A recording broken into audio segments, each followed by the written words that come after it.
Number one Ibble Dibble here. Hello friends, and welcome to part 3 of Ibble Dibble Reviews Audacious Activism in Action with Meghan, the dumbest cunt we know. Sorry. Wait a minute. So sorry. I think that was my adult dyslexia, combining with my brain cancer. Also, all the online bullying I've been experiencing lately and my history of past trauma. I think it just triggered me into a trauma-induced dissociative state. I meant to say, otherwise known as the Countess of Dumbarton. If you can't tell, this review will feature occasional curse words and Meghan's voice. So if you're offended by either, click off now. First, let's catch up. In the last part of this review, my analysis was that Jameela was making the same plays in the fame game as Meghan, just far more successfully. I believe over the past couple years, the word narcissist has been spoken too lightly. Never having heard of Jameela, I found it quite possible that she was simply a cynical marketing whiz, setting herself apart from the D-list with a whole humanitarian cause and campaign that conveniently doesn't cost her a dime. However, many of you insisted that she is as pathologically narcissistic as Meghan, perhaps more so, and that her behavior has been even worse, so bad that she may have even bullied Caroline Flack into suicide. I don't think the message Caroline sent Piers Morgan that he published supports that notion, especially considering suicide usually has many contributing factors. But Jameela's reaction to Piers's tweet really bothered me. First, Jameela claims she didn't actually come for Caroline, she came for the show. But the truth is that she tagged Caroline, she didn't tag the network or the show. She also claims that Caroline started the fight and that Caroline had started a previous Twitter war with her as well, which, if you look back through the tweets, is simply not true. She claims she was friends with Caroline.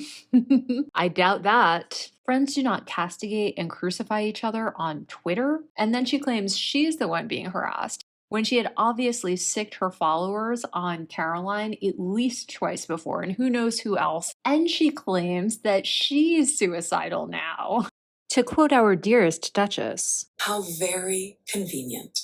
So we should all lay off her the way she didn't lay off Caroline? What a mess. And I was even more disturbed by her doubling down and pulling the race card on anybody who attempted to call her on her totally unfair behavior. Look at this exchange with one of her own followers. Beth Louise Carey says, "Is it really fair to go for Caroline when somebody else, probably a man, came up with the show?" Jameela doubles down. "I didn't go for Caroline." Beth Louise Carey calls out the facts. Tagging Caroline and not the network the show is airing on seems a bit like going for Caroline, to be honest. And Jameela acts as if she's justified in this disgusting, childish behavior, only in response to her tagging me earlier in the week. Caroline didn't tag you earlier in the week about this. You started this, Jameela. And she continues, "Which I only found about in the newspapers." Sure you did. You were on Twitter like white on rice. Stop. Beth Louise Carey, innocent follower, says, "Fair, but I think you now know your followers and everyone else will attack her over this." And Jameela's response, again, taking no accountability for her wrongdoing, not apologizing. So her tagging me with all her followers was okay? And again, Jameela did it first, but she's doubling, tripling down that Caroline did it first. And then, when Beth finally gives up, saying, "If you're wanting me to say no and agree with you, then you'd also be agreeing that you shouldn't have tagged her. Not sure what you want me to say." Exactly. And Jameela pulls the race card on her own follower. Just questioning your slight double standard here, questioning me for responding. Again, you started it, Jameela. The unfortunate thing is it's always the woman of color who gets tone policed for speaking back to the white person. I'm sure that's not your intention. Have you ever? Oh, yes, I have. This reminds me of someone else who does. Now, Meghan and Jameela share so many similarities. Both pretend to be a humanitarian while spending as little money as possible on it, perhaps even try to make money off it. Both try to leverage a social justice association into more and more highly paid performing gigs. Jameela successfully, Meghan not so much. Both claim to be friends with people they're very obviously not friends with. Both have claimed to be suicidal as a pity play, which is truly despicable. Both lash out, but then demean anyone reasonably reacting to the abuse, both the victim and any whistleblowers. Both play the race card. Both rely on a long term relationship with a much more famous man. And speaking of big gorillas, both go out of their way to attack people more famous than they are, seemingly to up their own name recognition. For Jameela, this is just an actress or presenter with a bigger Twitter following. But for Meghan, it's Nelson Mandela, the Queen, Elton John. Both claim they deserve privacy and deference while never giving it to anyone else, even the people who are supposed to love and trust them. Both double down when they're wrong. They never apologize. And if they do explain, it's a lie. Both pretend they're not engrossed in social media and aggressive image maintenance when they very clearly are. Have I missed any? Let me know in the comments below. There's so many parallels that it makes me wonder if it truly is narcissistic personality disorder with both of them, or if this is the Sunshine Sacks strategy. Could it be both? I expected Meghan to paint Jameela as a victim, but what really bothered me was her use of the word vulnerable. It is a bold move for someone like Jameela to step out on the public stage to be so vulnerable and to use her platform for the benefit of others. Jameela isn't vulnerable. Jameela is a rich and famous actress. She's already had a few rather public spats and she's not been canceled. She's still getting paid. When she has a long day, she can go home to her multi-million-dollar abode, take out her clip-in bangs, and jump headfirst into her Porto-covered bed. When she's feeling insecure, she can pop into the priciest psychiatry offices on Harley Street and have a good chat. We need to stop using words like vulnerable to describe people like Jameela. Vulnerable women are, or are in constant threat of being, food and housing insecure, abused, with no support system, with spiraling physical and mental health concerns caused by and reinforcing their predicaments. If Meghan is talking about women's issues on a global platform and scripting it anyway, and she refuses to have actual activists actually doing the grassroots work with actually vulnerable women on for the episode, she at least needs to choose her words more wisely. And as you can imagine, this hasn't come without its detractors. People have picked apart her words. They've accused her of lying about all kinds of things. I mean, even her own health history. And even if there's absolutely nothing behind it, claims like that can take on a life of their own on social media. Many of you told me that Jameela has frequently claimed she has various health issues as a manipulative tactic, a narcissistic pity play that she deploys when she's under scrutiny for unrelated bad behavior. This was clearly what she had done with Caroline. Anyone who accused her of bullying Caroline, she said Caroline's the bully. She tagged me and she has double the followers. Anyone who blamed her or even implied she might be partially culpable for Caroline's suicide, she told she was in fact suicidal and needed to be treated with velvet gloves. In fact, in this interview, Jameela states she has been, or alludes to having been, ill or injured 16 times. Relative to her talk time, that is around every 35 seconds, literally with each breath. So of course I felt I had to look further into this, and what a can of worms I opened. The most interesting piece of evidence I found that Jameela isn't honest about her health problems was a tell-all Twitter thread posted by a verified schoolmate of hers who grew up with her in Hampstead and was acknowledged and directly addressed by her and her mother with screenshots to prove it all around. In January 2021, he posted screenshots of his entire text exchange with Tracy Egan Morrissey, a journalist who about a year prior was the first to really call out Jameela and say that she seems to have Munchausen syndrome. Morrissey did this in a podcast, but put her DMs with Jameela and other people who contributed to her story on her Patreon. And this guy wanted everything he had to say about growing up with Jameela to be publicly available freely and forever. So this is what he had to say about Jameela's health issues. I went to school with Jameela Jamil, and I've had enough of her lying about her health and co-opting vulnerable people's causes for her own selfish ends. She was actually quite a nice girl, but her mum put more pressure on her than any parent I've ever seen, and it was upsetting to witness. She instilled in her that she must be perfect in every way, beauty, intelligence, etc. It was like she lived through her. One thing she isn't exactly lying about was that she wasn't majorly rich. Her mum worked in the school reception, so she didn't have to pay the fees, private school, but she wasn't poor either. Her mum basically insisted that Jameela be given every main role in the school plays. Dorothy, Eliza Doolittle, Maria in West Side Story, to Tanya. Her mum used to tell stories about being forced by her first husband to eat through a grill and wear a burqa, but I call bullshit on that too. Her older brother is by a different dad. I think he's schizophrenic. Her mum used to make out like he was an amazing writer, but what he writes is basically word salad. Whenever she had a cold, it wasn't a cold. It was glandular fever. She had to be special in every way, like a princess. Perfect, but at the same time totally fragile. This absolutely all came from her mum. She knows woke activism is the fashionable way of achieving fame and attention, so she does that. Her whole persona is a fabrication, but it's sad because there were touches of a genuinely nice girl under there, but she has never been allowed to explore that because of the insane amount of pressure she was under. So I wouldn't be surprised if she actually believes some of what she says. She said she was racially abused and had her teeth knocked out with tennis rackets at primary school. None of that is true. She was treated like an absolute princess because the staff and the other kids were too scared of her mum, who used to bear huge grudges against anyone who would ever dare to call out the blatant unfairness. Like when some of the girls got upset they never got the main part, she would basically give them evil glances in the corridor and never forget it. Once, one of the teachers joked with her mum that Jameela had got a basic subtraction sum wrong,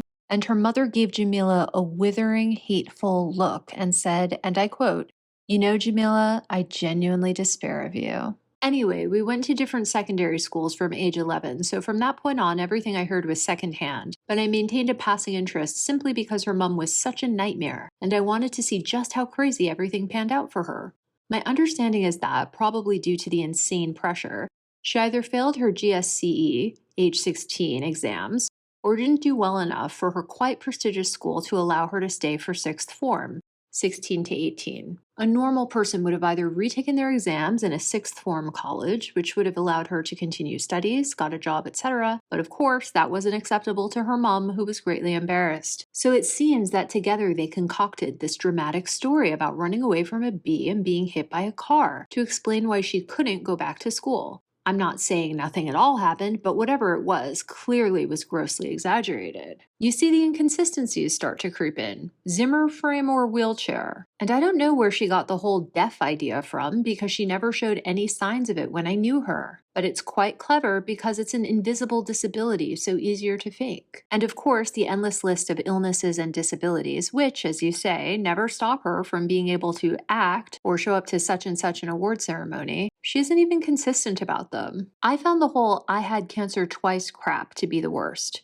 Originally it was, a cancer scare made me decide to try my luck in Hollywood before it was too late. And suddenly it's, I had cancer twice. What Jameela says about her parents being incredibly fat-phobic is true, at least regarding her mother. She insisted Jameela had to be perfect, so being thin was essential. So I can believe that she did develop an eating disorder. However, what she doesn't say is that she still has one. When a newspaper published some photos of her before she went to America looking slightly chubbier, she blamed it on having to take steroids for one of her many conditions, but lost the weight almost immediately. So she is highly conscious of needing to be a size 0, going totally against her I weigh mantra. This shows that that's just a way of co-opting a woke cause and patronizing fat people while conforming to a perfect weight herself. Jameela says our school was for people with disabilities, but it wasn't specifically. Just had a higher than average number of disabled kids.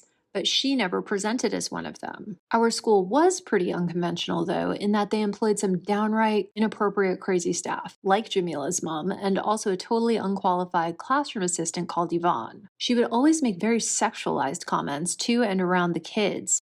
It shows how out of touch with reality Jameela is that she calls this woman a teacher, and one of her favorite teachers, who is still a family friend.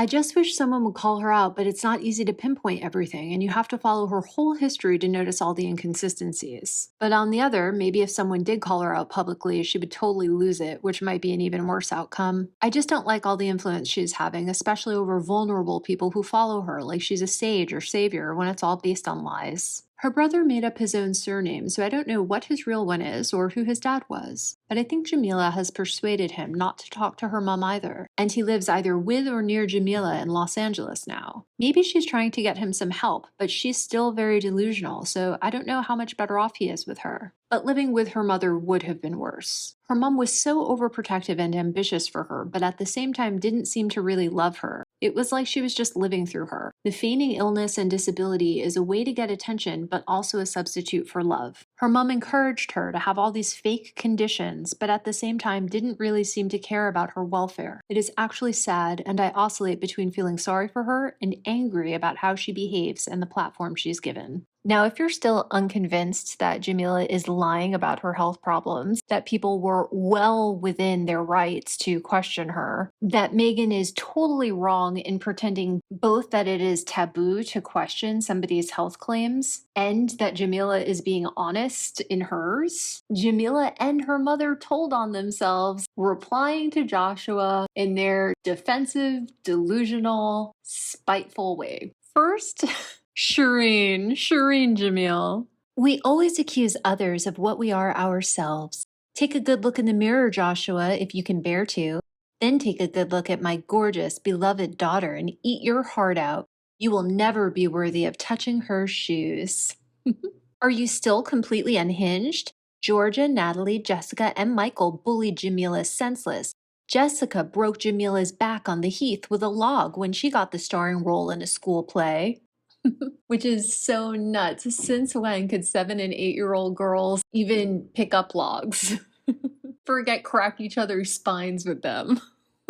What? Are you still obsessed by the length and beauty of my daughter's legs, Joshua?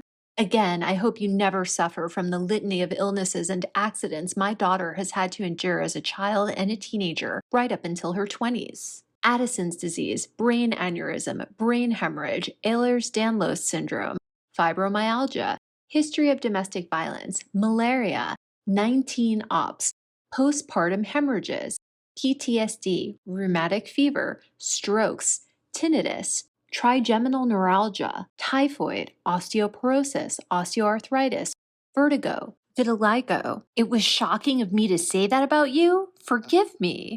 Jameela is battling cervical cancer as I'm writing to you, Jay. That is the God's honest truth. And I am absolutely petrified since she's inherited my little brother's genetic makeup.